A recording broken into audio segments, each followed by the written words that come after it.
ساجن پور گاؤں میں ایک ویکتی رہتا تھا جس کا نام ہیرا تھا۔ ایک دن جب ہیرا اپنے گھر آتا ہے تو راستے میں بہت تیز بارش ہوتی ہے۔ راستے میں گفا نظر آتی ہے۔ ہیرا بارش سے بچنے کے لیے اس گفا کے اندر چلا جاتا ہے۔ ہیرا پہلی بار ایسی گفا میں اکیلے اندر جا رہا ہوتا ہے۔ جیسے ہی اس گفا کے اندر آتا ہے تو ہیرا کو ایک عجیب سی چمکتی ہوئی چیز اس گفا کے اندر نظر آتی ہے۔ ہیرا اس چیز کے قریب جا کر دیکھتا ہے اور سوچتا ہے کہ یہ ایسی کیا چیز ہے جو یہاں پر موجود ہے اور چمک رہی ہے۔ تھوڑی دیر میں جب چمکنا بند ہو جاتا ہے تو ہیرا کو دکھتا ہے کہ یہ ایک چراغ پڑا ہوا ہے۔ ہیرا فوراً سے اس چراغ کو اٹھا لیتا ہے اور بارش ختم ہونے کا انتظار کرتا ہے۔ تھوڑی دیر میں بارش ختم ہونے کے بعد ہیرا اس گفا سے اپنے گھر کی طرف نکلنے لگتا ہے۔ ہیرا گفا سے نکلنے کے بعد اپنے گھر کی طرف جا رہا ہوتا ہے۔ ہیرا گھر پہنچنے کے بعد وہ اپنے سامنے اسی چمکتے ہوئے چراغ کو اپنے سامنے رکھتا ہے۔ تھوڑی دیر میں اس چراغ سے ایک جن نکلتا ہے اور کہتا ہے، جی میرے آقا، میں آپ کی کیا خواہش پوری کر سکتا ہوں؟ ہیرا اس ٹائم پہ بہت بھوکا ہوتا ہے۔ ہیرا فوراً سے ایک منت مانگتا ہے اور کہتا ہے، مجھے ڈھیر سارا سونا اور ابھی بہت سارا کھانا چاہیے۔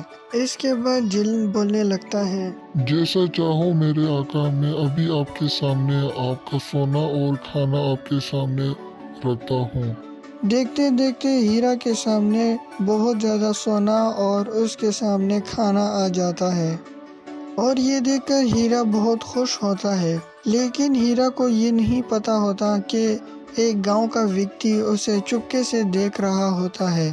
یہ ویکتی انتظار کرتا ہے کہ کب ہیرا گھر سے نکلے گا اور میں اس کا چراغ چرا لوں گا۔ اس طرح ہیرا گھر سے بازار کی طرف نکلنے لگ جاتا ہے۔ یہ ویکتی جب ہیرا کے گھر آتا ہے تو اس چمکتے ہوئے چراغ کو دیکھ کے بہت حیران ہوتا ہے اور فوراً سے اس چراغ کو وہ اٹھا لیتا ہے۔ چراغ کو اٹھانے کے بعد جلدی سے وہ اس گھر سے نکلنے لگ جاتا ہے کہ کہیں ہیرا واپس سے گھر نہ آ جائے۔ تھوڑی دیر میں جب ہیرا اپنے گھر آتا ہے تو وہ اس چراغ کے قریب جاتا ہے۔ ہیرا دیکھتا ہے کہ اس کا چراغ وہاں پر موجود نہیں ہے جہاں پر اس نے رکھا تھا اور ہیرا فوراً سمجھ جاتا ہے راستے میں جو ویکتی کھڑا تھا یہ اسی نے چرایا ہوگا۔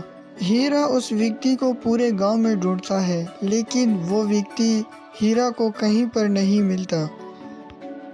جیسے ہی ہیرا ایک سمندر کے کنارے آتا ہے تو وہ اس ویکتی کو چراغ کے ساتھ دیکھ لیتا ہے۔ یہ دیکھ کر ہیرا بولنے لگتا ہے، یہ چراغ میرا ہے، تم نے مجھ سے یہ چراغ چرایا ہے، مجھے یہ چراغ واپس کر دو۔ یہ سن کر وہ ویکتی فوراً کھڑا ہو جاتا ہے اور کہنے لگتا ہے، یہ میرا چراغ ہے، تمہارا نہیں، اور تمہاری ہمت کیسے ہوئی کہ تم نے میرے چراغ کو اپنا بول لیا۔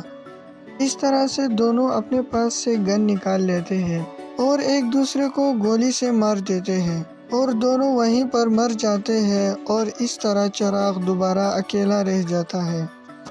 اس طرح یہ کہانی ختم ہوتی ہے۔